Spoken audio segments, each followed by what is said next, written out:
Glória a Deus. Estarei fazendo uma leitura breve da palavra do Senhor. E continuarei explanando diante do tempo que a gente tem. Amém. Todos conseguiram abrir Atos capítulo 8, a partir do versículo 26. Aqueles que conseguirem encontrar, glorifiquem o nome do Senhor. Aleluias. Assim diz a palavra do Senhor, que tem por título Filipe e o eunuco. O anjo do Senhor disse a Filipe: levanta-te e vai para o sul, pelo caminho que desce de Jerusalém para Gaza, que está deserta. Ele se levantou e partiu. No caminho viu um etíope, eunuco e importante funcionário de Quêndice, a rainha dos etíopes. Ela era superintendente de todos os seus tesouros e tinha ido a Jerusalém para adorar a Deus. Enquanto voltava para casa, assentado no seu carro, lia o profeta Isaías. Disse o Espírito a Filipe: aproxima-te e suba neste carro. Correndo Filipe, ouviu que lia o profeta Isaías e perguntou: entendes tu o que lês? Ele respondeu: como poderei entender se alguém não me ensinar? E pediu a Filipe que subisse no carro e com ele se assentasse. O lugar da escritura que lia era este: foi levado como ovelha para o matadouro. E como está mudo o cordeiro diante do tosquiador, assim não abriu a sua boca. Na sua humilhação negaram-lhe justiça. Quem contará a sua geração? Pois a sua vida é tirada da terra. Respondendo o eunuco a Filipe, disse: peço-te que me digas a quem o profeta se refere, de si mesmo ou de algum outro? Então Filipe, abrindo a sua boca e começando nessa escritura, anunciou-lhe Jesus. Indo eles a caminho, chegaram a um lugar onde havia água, e o eunuco perguntou: vê, aqui há água. O que impede que eu seja batizado? Respondeu Filipe: tu podes, se crês de todo o coração. Disse ele: creio que Jesus Cristo é o Filho de Deus. Mandou parar o carro e desceram ambos a água, tanto Filipe como o eunuco, e o batizou. Quando saíram da água, o Espírito do Senhor arrebatou a Filipe, e não ouviu mais o eunuco, mas cheio de alegria continuou o seu caminho. Filipe apareceu em Azoto, e ao passar anunciava o evangelho em todas as cidades, até que chegou a Cesareia. Amém? Podem se sentar, amados irmãos. Aleluias.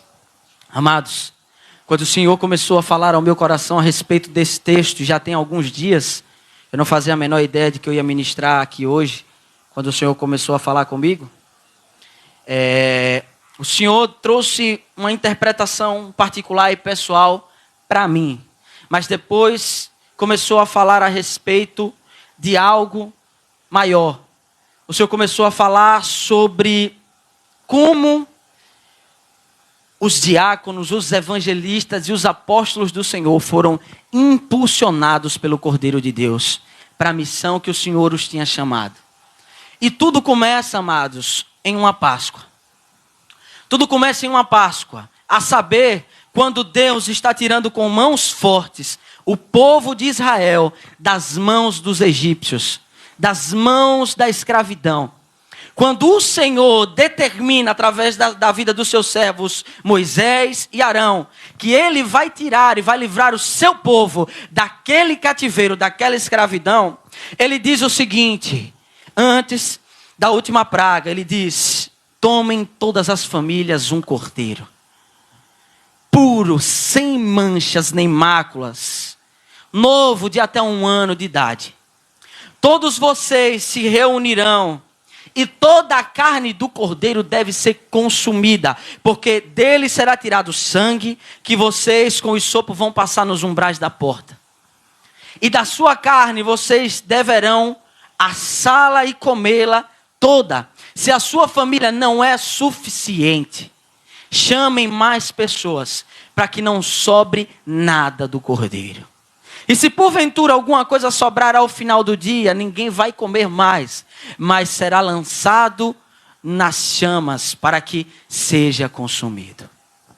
E o Senhor traz a Moisés a explicação daquilo que estava acontecendo. mas que o grande propósito não era o que estava acontecendo, mas o que haveria de acontecer. Porque quando o Senhor traz a Moisés a revelação, o Senhor diz, essas coisas serão feitas, para que o povo de Israel não se esqueça de onde o Senhor os tirou, e que a vida desse cordeiro, mudo, puro, corresponde à vida de cada um deles. Porque o anjo da morte passou naquela noite, mas ele foi vencido pelo sangue do cordeiro. Porque o Senhor deu grande livramento ao povo de Israel. Porque a todos aqueles cujo sangue do cordeiro não estava na porta, nos umbrais, o espírito da morte passou e ceifou a vida de todos eles. No Egito até hoje nunca se ouviu tamanho clamor como se ouvia naqueles tempos. Eu não queria estar lá para ouvir, sendo bastante sincero com a amada igreja. Porque quando nós ouvimos o desespero de uma mãe que perde o filho, e o velatório está sendo na nossa rua, já é desesperador. Imagine todo um povo que perdeu seus primogênitos. E as mães agora clamam. E os pais agora clamam. Esse era o cenário. Mas não vai ser diferente daqui a alguns dias. Porque a palavra de Deus diz, ai da mãe que esteja grávida, cuja criança está no seu ventre. Porque ela vai ver a sua barriga murchar quando vier o Filho do Homem. Porque todas as criancinhas serão levadas ao reino dos céus, porque delas é o reino de Deus. E todos aqueles que permaneceram firmes, resistiram até o fim, herdarão todas essas coisas e a coroa da glória eterna. Aleluias! E muitos olharão, verão e temerão, e cairão em si, e vão dizer, quão insensatos nós fomos, porque o Filho do Homem veio, mas eu fiquei. E Deus dá uma ordem muito clara a Moisés, que faça tudo isso, e que não só faça, mas ensine ao povo o significado da Páscoa. Porque a Páscoa é memória, porque a Páscoa é lembrança daquilo que Deus fez para salvar as nossas vidas, para libertar as nossas vidas e para nos conduzir à terra que Ele prometeu. Porque com o povo hebreu eles foram salvos da morte, porque o espírito da morte passou e não os levou. Porque os hebreus foram livres da escravidão a Faraó, aos egípcios, para que Deus pudesse conduzi-los a uma terra prometida, chamada Canaã. Mas eu gostaria de fazer um paralelo agora, porque o Filho do Homem veio, ele se entregou como ovelha muda ao matadouro, e nós lemos isso aqui em Atos 8, porque a passagem que o eunuco está lendo, está escrita em Isaías 53, versículo 7 e versículo 8, porque a ele foi dado todo o sofrimento. Porque a palavra do Senhor diz que Ele é terrível. E Ele diz o seguinte, quem pode escapar das mãos do Senhor? Agindo eu, quem impedirá? É o que o Senhor diz. E o que foi que Cristo fez por mim e por você? Para que houvesse justiça. O Cordeiro de Deus. Glória. No momento em que Ele está no Getsêmani, Ele diz ao Senhor, Pai, aparte de mim esse cálice. Aleluia.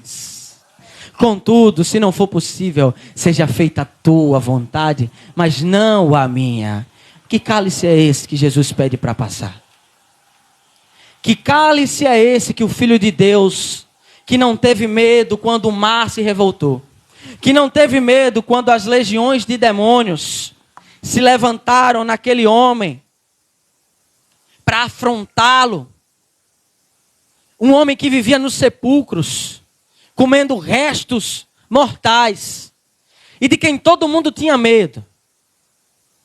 Que cálice é esse que o Filho do Homem, que expulsou todos os demônios desse homem, estava agora com medo?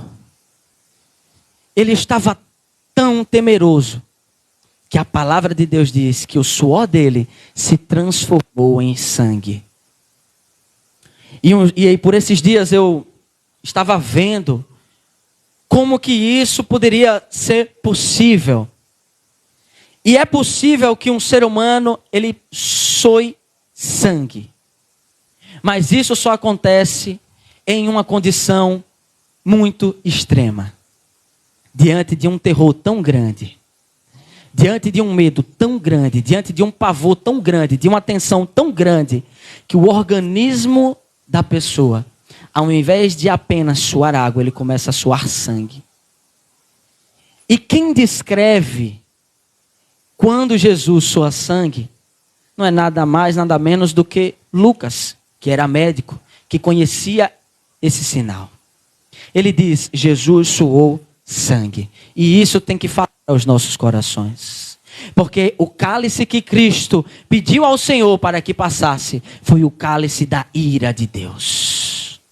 Quando eu e você pecamos contra o Senhor, quando eu e você traímos o nosso esposo, a nossa esposa, quando eu e você fizemos aquilo que desagradava a Deus, quando eu e você escarnecemos do nome do Senhor, quando eu e você dissemos não a Ele, quando Ele nos chamou, quando Ele mandou pessoas para pregar o Evangelho para a gente, e a gente ainda assim o negou, Deus se irou. Deus se irou muitíssimo. Porque o que é a criatura para negar receber de Deus tamanha benevolência? Porque quando o seu filho te desobedece, você olha para ele e você diz, eu sou sua mãe. E essa frase sai cheia de um sentimento que é o seguinte, eu tenho autoridade sobre você. Eu te gerei. Com dores eu te formei. Eu sou a tua mãe e você vem se rebelar contra mim? E nós diremos o que ao nosso Deus, que nos gerou no ventre da nossa mãe, que ainda antes que fôssemos formados já tinha nos separado, que criou todas as coisas, e o Senhor me faz lembrar do livro de Jó, no capítulo 39, 40 e 41. Ele olha para Jó e diz, Jó, porventura você, coisa insignificante, estava lá no dia em que eu separei as águas, no dia em que eu criei o firmamento e coloquei a terra por estrado dos meus pés. Jó, você estava lá quando eu decidi criar a natureza e todas as coisas que existem. Porventura foi a você que eu pedi conselhos, ou a própria sabedoria se sentou aos meus pés para aprender comigo? Então por que nós, eu e você, acharíamos que Deus ia ficar tranquilo em ver a criatura negar o seu Criador e se rebelar contra Ele? Porque Deus expulsou Lúcifer do paraíso. E ele não precisou nem se levantar do seu trono. E tem muita gente aqui que teme mais ao diabo do que a Deus. Porque muitas vezes, em determinadas situações, nossa carne fraca prefere pecar para não entristecer o homem e escolhe entristecer o coração de Deus. Quando na verdade deveríamos ter a força de até entristecer o homem, mas nos mantermos retos e firmes diante de Deus. E o próprio diabo chega diante do trono de Deus para falar sobre Jó. E ele pede permissão, porque o diabo não pode fazer nada nem na minha nem na tua vida, se Deus não permitir.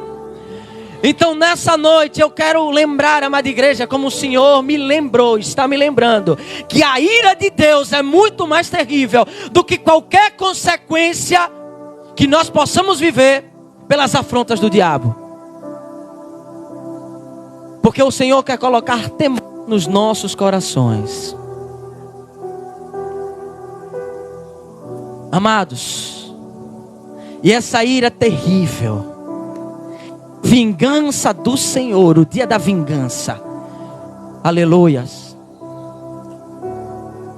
aleluias, o dia da vingança do Senhor, que é citado, aleluias, glória a Deus, no livro de Joel, que é citado por alguns profetas menores, o dia da vingança e da ira do Senhor, quem o poderá resistir? Aleluias. Quem o poderá resistir? Eu digo quem pode resistir: Jesus Cristo. Ele pôde resistir. Eu creio que muitos aqui já ouviram alguém pregando: apenas o sacrifício de Cristo poderia ser o sacrifício perfeito, e apenas Ele é o Senhor, e apenas Ele é o Salvador. Não pode haver outro, porque o preço pago por Cristo não pode ser pago por mais ninguém. Sabe por quê, amados?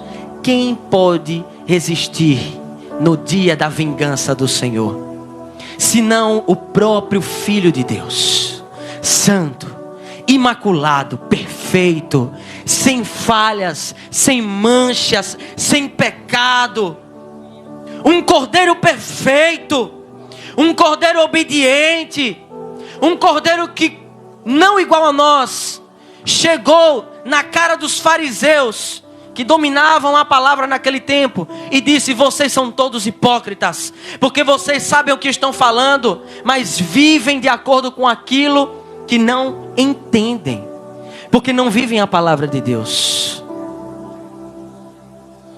O Filho de Deus, santo e perfeito, só Ele pôde resistir ao cálice da ira de Deus. Portanto, nessa noite, imagine que quebrar todos os ossos do seu corpo não é nem um pouquinho da dor que o Filho do Homem experimentou no seu lugar. Porque a culpa é sua, a culpa é minha, a culpa é nossa. A culpa do Cordeiro de Deus é nossa. E todos os ossos do corpo ainda é uma dor pequena para aquilo que Ele suportou na cruz do Calvário. Porque eu e você somos orgulhosos, vaidosos, porque eu e você muitas vezes colocamos o nosso ego acima das coisas santas do Senhor. Mas Ele não. Ele, com toda a glória, Ele com toda a honra, Ele com toda a majestade, Ele escolhe se despir. Ele que está no altíssimo lugar, escolhe descer até a morada das criaturinhas. E Ele decide ser humilhado pela criaturinha. E Ele decide ser maltratado pela criaturinha. Para quê? Para salvar essa mesma criatura que o matou. Porque se Cristo morreu na cruz, foi porque nós o matamos com os nossos pecados. Sabe o que é que o profeta Isaías diz? Pelas suas pisaduras nós fomos sarados. Ele foi moído pelas nossas transgressões. Ele bebeu o cálice da ira de Deus. E a Páscoa deve nos lembrar isso. Por que Deus falou a Moisés para ensinar ao povo naquele dia a respeito da Páscoa? Porque Ele sabia que o povo ia precisar ter na memória de que um cordeiro deve pagar o preço por um povo. Um cordeiro deve pagar o preço por um povo. E pelo povo que somos nós, só um cordeiro poderia pagar o preço. Mas infelizmente, na cegueira dos seus pecados, muitos não creram que Jesus era o Filho de Deus. Mas tudo isso estava nos planos do Senhor. Porque se Cristo não tivesse morrido, quem tinha morrido éramos nós. Porque se Cristo não tivesse padecido, quem tinha padecido éramos nós. Então, quão grande amor é esse desse noivo? Quão grande amor é esse desse noivo? Que a gente trai, que a gente pisa, que a gente maltrata, mas que Ele ama e Ele cuida, Ele adorna e Ele entrega a sua própria vida por amor desses mesmos servos que o maltrata. Porque Ele escolheu chamar para a sua última ceia aquele que o traiu com um beijo. Sabe por quê, igreja? Porque aquilo que nós somos é que deve ser revelado, não aquilo que as pessoas merecem. Aleluias. Porque Deus não nos trata como nós merecemos. Deus nos trata de acordo com a medida da sua bondade, com a medida da sua misericórdia, com a medida do seu amor. E a gente só é capaz de reconhecer o amor de Cristo porque Ele nos trata da forma que nós não merecemos ser tratados. É por isso que nós conseguimos reconhecer que Ele é tão bom, que Ele é tão perfeito, que Ele é tão maravilhoso. Porque eu não sou. Mas eu sei quem me trata de uma forma especial, e é esse Jesus. Aleluias. Só que infelizmente, aqueles que estavam cegos pelo pecado não conseguiram enxergar aquilo no Cordeiro de Deus. Mas houveram alguns poucos que ouviram a mensagem, que ouviram Ele falar do Pai, e que largaram as redes e foram seguir. Um estava debaixo da figueira, se levantou porque o amigo chamou. Jesus olha para ele e diz: você é um israelita de verdade. E aí ele diz: mas o senhor me conhece? Aí Jesus diz: eu vi quando você estava sentado embaixo da figueira. Ele diz: misericórdia, esse é o Filho de Deus. Aleluias, esse é o Filho de Deus. Aí Jesus olha para ele assim e diz: eu nem fiz nada ainda. Você nem viu ainda eu levantar Lázaro depois de 4 dias que ele estava morto na tumba. Você ainda não me viu expulsar aqueles milhares e milhares de demônios do Gadareno. Você ainda nem me viu andar por sobre as águas. Você ainda nem me viu curar multidões. Você ainda nem me viu trabalhar na sua vida. E o mais, você ainda nem me viu te converter e pagar o preço pelos seus pecados. Mas você já crê que eu sou o Filho de Deus? Então eu te digo, Natanael, você vai ver coisas muito maiores. Vocês vão ver coisas muito maiores. E não é por merecimento não, mas é por fé. Então creia nessa noite. Creia nessa noite. Porque agora eu vou começar a entrar na parte que o Senhor começa a falar comigo a respeito do texto de Atos. O Senhor, como já foi lido aqui, então eu não vou trazer toda a história novamente. Ele morreu, se entregou à morte, ao 3º dia ele ressuscita. E a palavra do Senhor diz que por 40 dias ele permanece com os discípulos e permanece ensinando a eles. Até o dia em que eles veem o Filho do Homem ser erguido aos céus. E tem 2 anjos, 2 varões galileus, cantando, e ao som de trombetas, ele sobe na sua glória, na sua majestade. E ele deixa uma última instrução. A instrução que ele deixa é: ficai em Jerusalém, até que do alto vocês sejam revestidos de poder. Porque depois que vocês forem revestidos de poder, vocês estão comissionados a fazer a missão que eu indico a vocês. Aleluias. Ide por todo o mundo, pregai o evangelho a toda a criatura. Aqueles que crerem e forem batizados serão salvos. Aqueles que não crerem já estão condenados. Eu dou autoridade a vocês para que em meu nome vocês expulsem demônios, vocês curem enfermidades. Se vocês forem picados por animais peçonhentos, vocês não vão morrer. Eu estarei com vocês até o final dos dias. Vocês vão passar por aflições, vocês vão passar por lutas, mas vocês têm essa missão que eu entrego a vocês. E eu ainda digo mais: aquele que permanecer firme até o fim receberá todas essas coisas. Como já foi falado aqui, é a última mensagem que o Senhor nos deixa: seja cheio do poder e faça o meu ide. Aleluias. Antes dessa promessa, ele faz uma promessa que é a base para que essa promessa se cumpra. Qual é? Está em João, no capítulo 15, quando ele diz: eu preciso ir ao Pai, porque se eu não for até o Pai, eu não vou poder enviar o Espírito Santo de Deus. Ele é o Consolador. Eu não os deixarei sozinhos. Ainda hoje vocês precisam aprender coisas, mas que eu não posso lhes dizer, porque vocês não são capazes de suportar.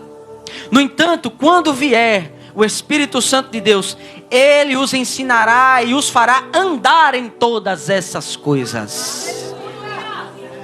Então, antes de os discípulos saírem por aí pregando as boas novas, primeiro eles precisavam ser capacitados pelo Espírito Santo. Eles precisavam ser instruídos, guiados pelo Espírito Santo. Porque se a missão fosse eles sozinhos, só com aquele conhecimento, eles não tinham como fazer nada. Porque quantas vezes nós mesmos, conhecendo a palavra, estamos diante de uma situação e ainda fazemos coisa errada. Qual é a nossa sorte? Tem uma coisa que vem no nosso coração e que começa a incomodar. E aquilo incomoda. Mas incomoda. Mas incomoda. Mas incomoda de um jeito que parece que não passa. Até você dobrar os seus joelhos e conversar com o Pai. Ou até você mudar a sua atitude, você mudar a sua postura. E você começar a andar em correspondência com a palavra de Deus. Eu vejo muita gente por aí falando o seguinte: eu nunca ouvi a voz de Deus, como é que eu vou ouvir a voz de Deus? E agora eu vou usar o testemunho de um pastor que eu acompanho muito também, que é o pastor Luciano Subirá. E ele diz o seguinte: crente, como é que você disse que nunca ouviu a voz do Senhor? Vou dar um exemplo. Na hora dos dízimos e das ofertas, você abre a sua carteira, tem uma nota de 20 e uma nota de 50. Uma coisa dentro do seu coração diz: dê a maior, dê a de 50. Aí você diz: não, eu vou dar de 20, eu vou dar a menor. Se eu der de 50 vai faltar.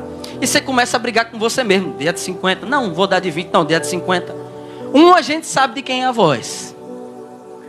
Uma é a voz da nossa avareza. É a nossa voz mesmo, da sumicagem, principalmente homem. Eu sei que principalmente homem, porque eu sou homem e eu já passei por isso. Mas se uma voz é a sua, de quem é a outra voz?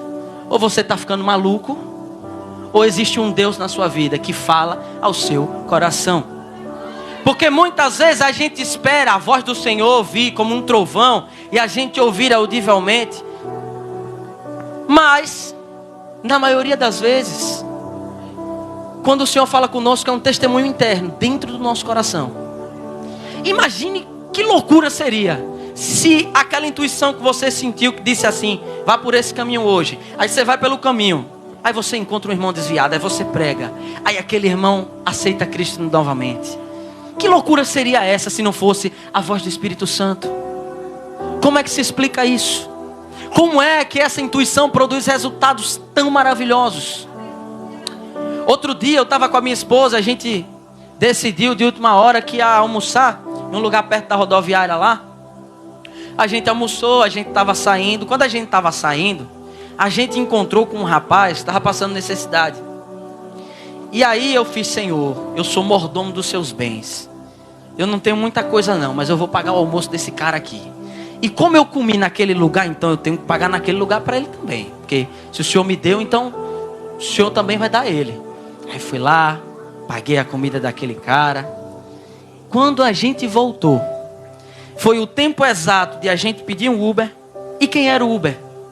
Era o marido de uma irmã nossa lá da congregação, que está desviado, e que nós pudemos pregar o evangelho para ele no caminho até a nossa casa. E quando a gente chegou, a gente não sabia, a gente não conhecia. Ele olhou assim e fez: a minha esposa congrega nessa igreja. Aí eu fiz: sua esposa é a irmã Creildes? Aí ele fez: é. Eu fiz: eita glória, olha como Deus faz as coisas. E ela vinha clamando, vinha orando, vinha pedindo. E olha o que Deus faz. Se eu não tivesse ouvido primeiro a voz do Espírito Santo falar ao nosso coração, dizendo assim: olha, seja gentil, assim como eu te dei também, partilhe com o seu próximo. Eu nem conhecia o rapaz, mas enfim, eu partilhei com ele. Foi o tempo exato de ele terminar uma corrida e depois vir buscar a gente. Então, o que é isso, amados? Isso é a voz do Espírito Santo. E a palavra do Senhor vai me ensinar, através da vida do apóstolo Paulo, que o Espírito Santo é aquele que testifica com o meu espírito. Aleluias. E é isso que acontece aqui. Os discípulos permanecem em Jerusalém. Em Atos, no capítulo 2, os discípulos são cheios do Espírito Santo. Ainda no capítulo 2, no final, emendando ali para o 3, Pedro agora está convertido, porque ele ainda não era convertido, mas foi cheio do Espírito Santo, se converteu de verdade. E na primeira pregação foram mais de 3.000 almas para o Senhor que ele ganhou. E aí eles começaram a fazer um rebuliço lá na Judéia. Eles começaram a pregar o Evangelho. Aí as pessoas começaram a ver os milagres, as maravilhas que Deus estava fazendo. Eles começaram a ver aquilo que era o poder de Deus na terra. Muitos começaram a se converter. E começou uma perseguição. Estevão foi morto. Saulo começou uma grande caçada aos cristãos. Os apóstolos permaneceram escondidos em Jerusalém, mas Deus preparou uma comissão de diáconos e evangelistas para espalharem as boas novas.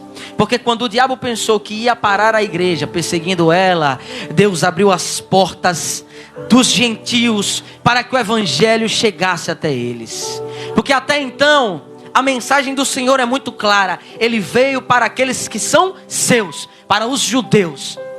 Mas a partir deles, o Senhor abriu as portas do mundo para que a mensagem chegasse até mim e até você. Porque nós somos gentios, não fazemos parte do povo de Deus natural de Israel, mas fazemos parte do Israel do Senhor, a igreja invisível, o coral celestial do Senhor. Nós somos componentes pela graça de Deus. Mas isso só é possível porque houveram pessoas que foram cheias do Espírito Santo e seguiram esse comissionamento. E uma das primeiras a serem citadas foi Filipe. Esse Filipe aqui não é um apóstolo, esse Filipe aqui é o evangelista. E esse Filipe tem um exemplo magnífico para dar para mim e para você. Quando eu li esse texto, o Senhor me fez experimentar uma coisa gloriosa. Eu sentia no meu coração a mesma chama, ou algo pelo menos parecido com aquilo que estava no coração de Filipe. Eu comecei a sentir uma vontade muito grande de me levantar, de sair pelas ruas, de sair pregando o Evangelho, de sair profetizando, de sair curando, fazendo milagres. Porque o Senhor, Ele tem isso para a minha vida e para a sua vida. Porque a igreja do Senhor não é para estar apenas aqui dentro das quatro paredes, mas é para sair, para que aquele que está ali na frente, para que aquele que está lá do outro lado de Alagoinhas, ouça a mensagem do Evangelho de Deus. Porque é muito egoísmo da nossa parte receber essa mensagem, receber esse presente e ficar calado. Quando na verdade Deus nos chamou para sermos instrumentos dele, para sermos um canal. Quando ele olha para a mulher samaritana, ele diz o quê? Que vai encher ela. Só que vai encher ela até o ponto que não vai ficar nela só. Ela vai começar a transbordar de rios para que fluam até a vida eterna. A promessa de Deus na nossa vida não é só para nós, mas a promessa de Deus para a nossa vida é principalmente para que a gente transborde para a vida de outras pessoas, para que a gente alcance a vida de outras pessoas.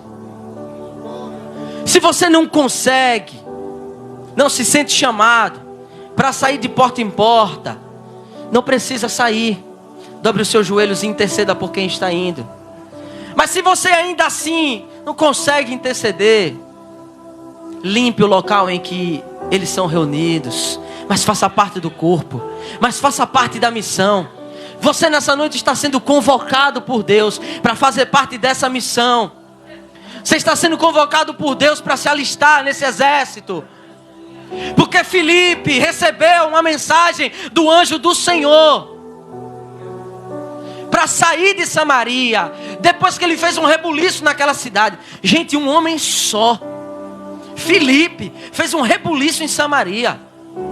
O homem chegou em Samaria e começou a dizer: Jesus, aquele que mataram lá na minha terra, é o Filho de Deus. A palavra dele diz assim, assim, assim, assim. Pois então se cumpriu assim, assim, assim. E Jesus é o Filho de Deus. E se você crê, eu vou lhe curar em nome de Jesus. Porque no nome dele nós fomos salvos. E se você crê, eu posso te libertar agora. Mas é no nome de Jesus. E se você crê, as suas pernas vão se endireitar agora. Mas é no nome de Jesus. Porque ele é o Filho de Deus e ele morreu. Aí as pessoas chegavam e diziam assim: meu Deus, é mesmo? Eu creio, então prova para mim. Ele impunha as mãos e eles eram curados.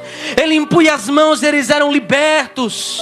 E aquele povo começou a dizer: esse Filipe realmente traz uma mensagem de Deus. Esse Jesus é realmente o Filho de Deus. Olha os grandes sinais que ele tem operado.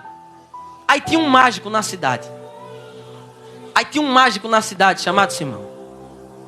Aí esse mágico, ele também fazia uns truquezinhos, porque, para quem não sabe, o diabo é um arcanjo. Com todo arcanjo, Deus dá uma medida de poder, e ele tem poder. Tanto é que ele chega na tentação de Jesus e diz: olha aí a glória, o resplendor do mundo. Tudo isso aí eu posso lhe dar, contanto que você se prostre diante de mim e me adore.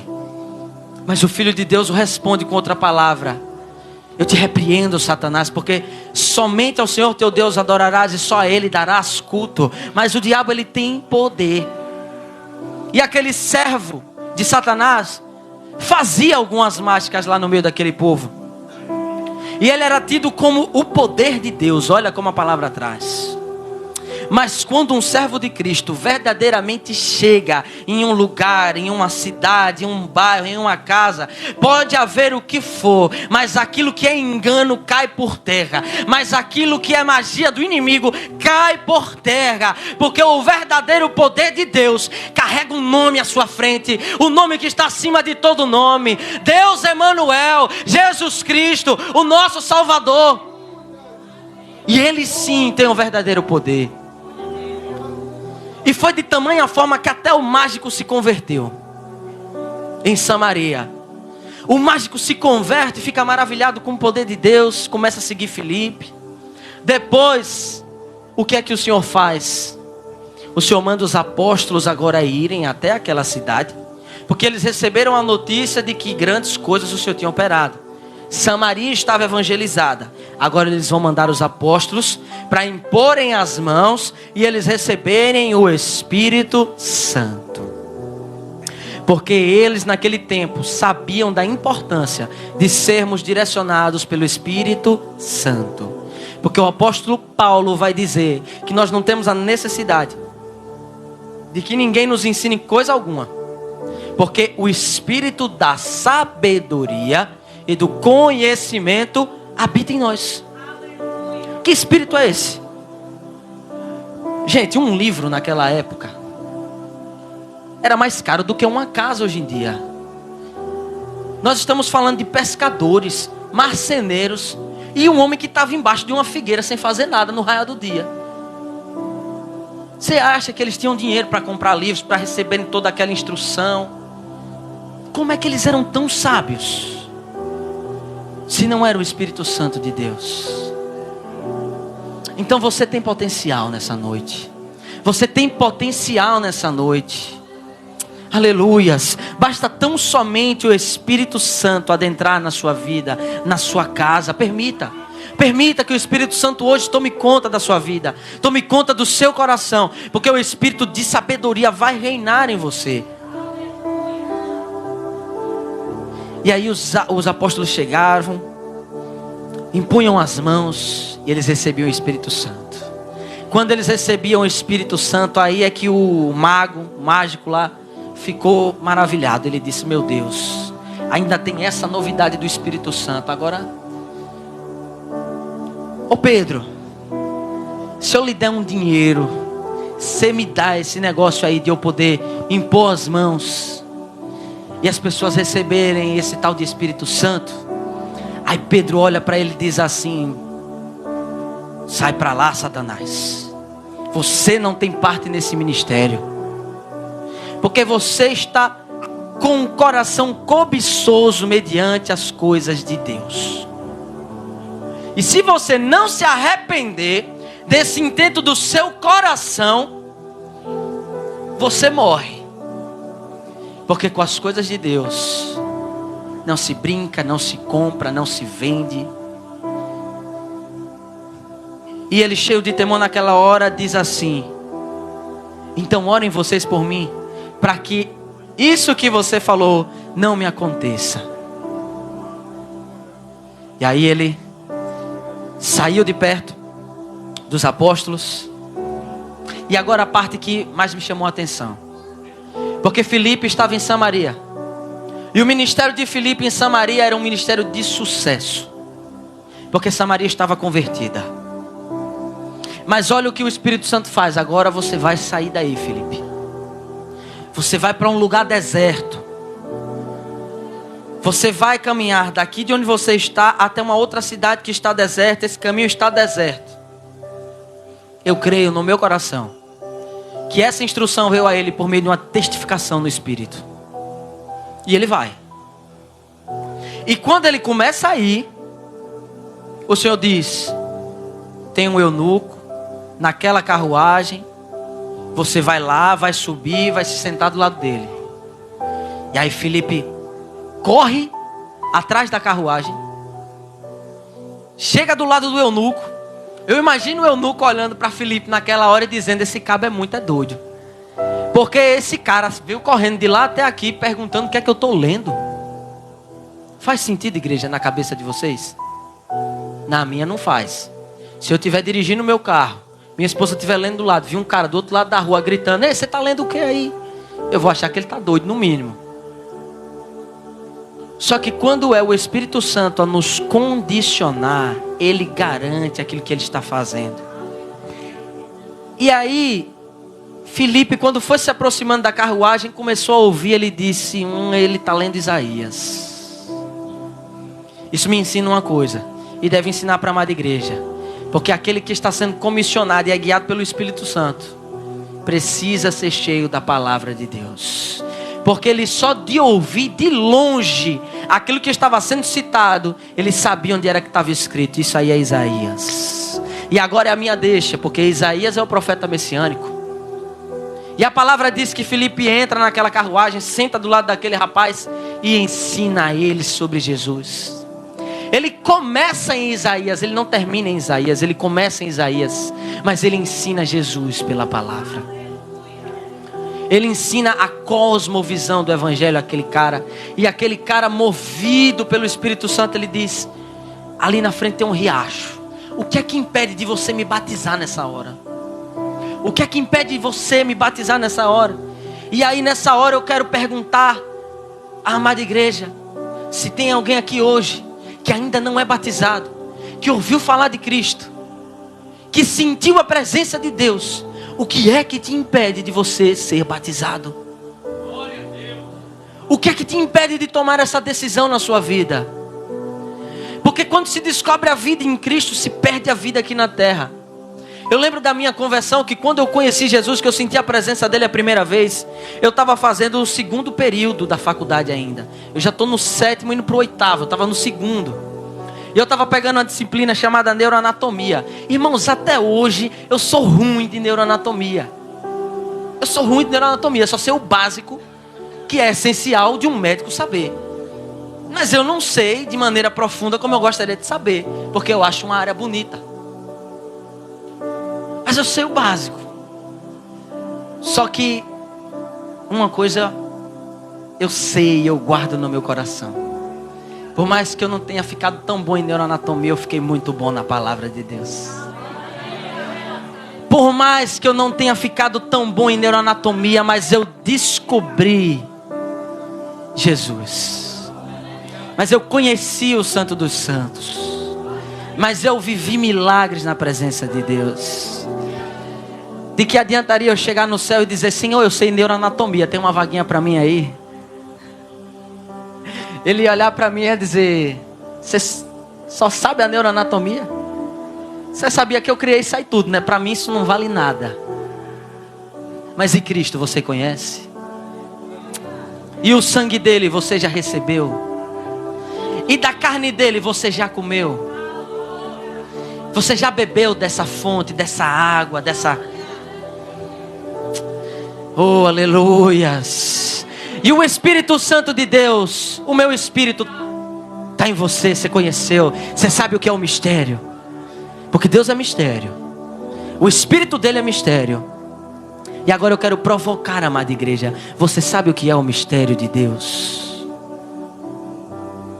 Você sabe o que é desafiar em fé as circunstâncias da vida? Você sabe o que é entrar no secreto, passar 2 horas, 3 horas chorando na presença de Deus? Você já viveu a loucura de um milagre? Porque o milagre é uma loucura, gente. O milagre é uma loucura. Nascer de uma virgem é uma loucura. Morrer na cruz por nós é uma loucura. E é por isso que o apóstolo Paulo diz: aprove a Deus salvar os homens, não pelo entendimento da razão, mas pela loucura da sua palavra. Porque Deus é aquele que quer confundir os que sabem e quer dar entendimento aos humildes. E o próprio Jesus chega para o Pai e diz: eu te louvo, Senhor, porque o Senhor escolheu dar conhecimento a esses pequeninos, mas confundiu a sabedoria daqueles que achavam ser alguma coisa. Deus é mistério. Você nessa noite conhece o mistério de Deus? Se não conhece, eu lhe convido a conhecer. Porque conhecer o mistério de Deus é maravilhoso. Descobrir a Jesus dia a dia é maravilhoso. Quanto mais você conhece, mais você quer conhecer. Eu brinco dizendo à minha esposa o seguinte: quanto mais você busca conhecer, mais você sente vontade de conhecer. Quanto menos você busca conhecer, menos você sente vontade de conhecer. Isso aí, igreja, tome como uma lição geral para a sua vida. Quanto mais você lê a palavra, mais você sente vontade de ler. Quanto menos você lê, menos você vai sentir vontade de ler. Quanto mais você ora, mais você sente vontade de orar. Quer um exemplo? Com todo mundo é assim. Os 5 primeiros minutos da oração, parece que está perdido. Você não sente nada. Parece que você está falando sozinho. Você fica meio sem saber se a coisa vai fluir. Aí de repente vem um louvor na sua mente, não é verdade? Aí vem um louvor na sua mente, aí você começa a adorar o Senhor. Aí de repente Deus faz assim, você lembra daquela causa lá. Aí você começa, é verdade, olha, tem essa causa aqui que eu posso orar agora. E você começa a orar. Aí daqui a pouco você já está chorando na presença de Deus. Aí daqui a pouco você já está se arrependendo. Você já está pedindo perdão, você já está perdoando, você já está quebrantado. Como é que eu posso provar isso a partir da palavra de Deus? Jesus começa adorando ao Pai. Pai nosso que estás nos céus, santificado é o teu nome. E aí ele começa a clamar que venha o reino, que venha a vontade, que venha um desejo do Senhor em nossos corações, que venha a vontade, que o reino de Deus se cumpra. Venha o teu reino, seja feita a tua vontade. E aí ele começa a pedir pelo pão. E aí quando você começa a lembrar das suas provas, você vai ficando quebrantado, você vai perdendo um pouco o orgulho. E aí você já está ficando preparado para a parte principal. Perdoa as minhas ofensas, Senhor, assim como eu tenho perdoado aqueles que têm me ofendido. Olha como o Senhor, Ele é estratégico. Ele deixou a parte do pedir perdão e do perdoar, que é a mais difícil, no momento em que a gente está mais quebrantado. Porque imagine você começar perdoando, pedindo perdão, com o coração todo endurecido, engangrentado, duro, egoísta. E aí ele vai primeiro te quebrantando. Quando você chega lá, você já vai embora. E é assim, igreja. E eu quero dizer uma coisa: o passo mais difícil é o primeiro. Olha, o passo mais difícil é o primeiro todos os dias. Nós temos que ser como eles são nos Alcoólicos Anônimos. Eles vivem da seguinte forma: é só mais hoje. É só mais esse dia, eu não vou beber só hoje. Aí quando é amanhã, eu não vou beber só hoje. Aí quando é amanhã, eu não vou beber só hoje. Aí quando é amanhã, eu não vou beber só hoje. Aí você vai perguntar para ele: tem quantos anos que você não bebe? Rapaz, eu acho que tem uns 30. Mas eu só não vou beber hoje. E aí amanhã de novo. E sucessivamente. Por isso que o Senhor Jesus, Ele diz o quê? Não andeis ansiosos por coisa alguma. Vivam um dia de cada vez, porque basta aquele dia o seu próprio mal. Então, igreja, eu convido a igreja e a mim mesmo hoje, nessa noite, há um desafio. Vamos dobrar os nossos joelhos todos os dias e vamos dizer: só hoje, só mais hoje. Pelo menos a de hoje eu vou garantir. Pelo menos a de hoje. E eu sei que dessa forma nós podemos ser constantes. Por quê? Porque a constância é necessária para receber o Espírito Santo de Deus. Porque o batismo com o Espírito Santo não vem senão mediante a busca. Aquela palavra que a nossa pastora leu: pedi e dá-se-vos-á, batei e a porta abrir-se-á. Olha, se o pai humano Ele sabe dar boas dádivas aos seus filhos, quanto mais o Pai Celestial que dá o Espírito Santo àqueles que pedem. Então peça nessa noite, peça a Deus para ser cheio do Espírito Santo, peça a Deus o batismo do Espírito Santo, peça a Deus a liderança, o discernimento do Espírito Santo, e saia daqui nessa noite com a disposição e o fogo no coração que estava no coração de Filipe, de ser cheio do Espírito Santo, de ser conduzido pelo Espírito Santo e de fazer a obra de Deus. Amém? Eu gostaria de agradecer assim a minha rica oportunidade em nome de Jesus.